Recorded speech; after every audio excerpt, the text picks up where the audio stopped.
हमखास सर्वांना आवडणारं कुठला लोणच्याचा प्रकार बरं? अगदी बरोबर, कैरीचं लोणचं.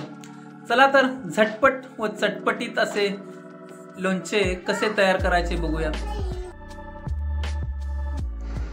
नमस्कार मंडळी, परत एकदा आपल्या सर्वांचे स्वागत आपल्या नवीन एका व्लॉगमध्ये.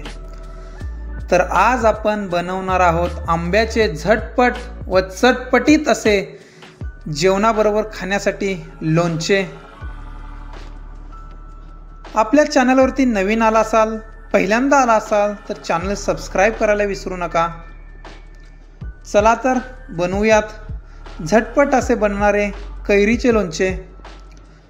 सर्वात आधी आपण 2 कैरी घेतलेले आहेत. कैरी ह्या स्वच्छ पाण्याने धुवून घ्यायच्या आहेत. त्याच्यानंतर स्वच्छ कपडा घ्यायचा आहे, त्या कपड्याने सुकवून घ्यायचे आहेत.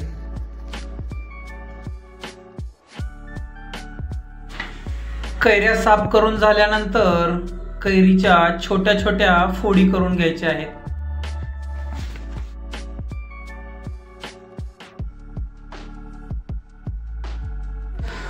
कैरीचं लोणचं म्हणजे सर्वांचा अत्यंत प्रिय असणारा पदार्थ.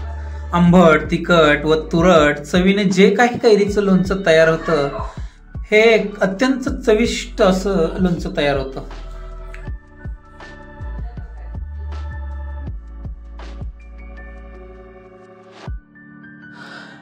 ह्या कैऱ्या आपण आपल्या गावावरून आपल्या बागेतून आणल्या आहेत, त्यामुळे एकदम फ्रेश अशा कैऱ्या आहेत.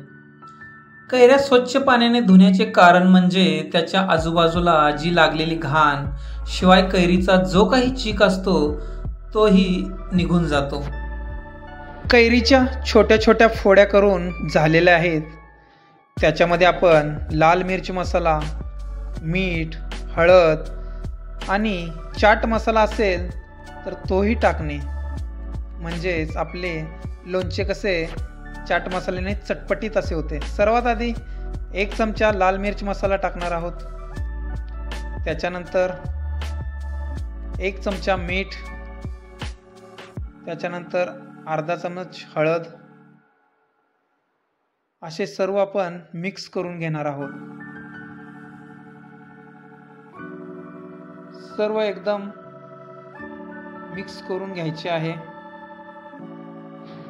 हे सर्व मिश्रण आपण मिक्स करून घेतलेले आहे. पण आपण ह्या झटपटीत लोणच्याला तडका देणार नाही आहोत, कारण आपण हे एका टायमाच्या जेवणासाठी लोणचे बनवलेले आहे. त्याच्यामुळे हे फक्त मिश्रण मिक्स करून आपण खाणार आहोत.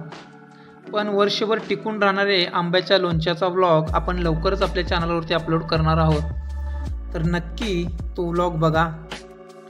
तर आपले झटपटीत असे कैरीचे लोणचे तयार झाले आहे. दिदू व शार्वीनेही खाल्ले, खूप आवडले त्यांना. तुम्हीही घरी ट्राय करू शकता. तुम्हाला व्लॉग कसा वाटला नक्की कमेंट बॉक्समध्ये कळवा. व्हिडिओ आवडल्यास चॅनलला लाईक, शेअर आणि सबस्क्राईब करायला विसरू नका. चला तर भेटूयात पुढच्या व्लॉगमध्ये. धन्यवाद.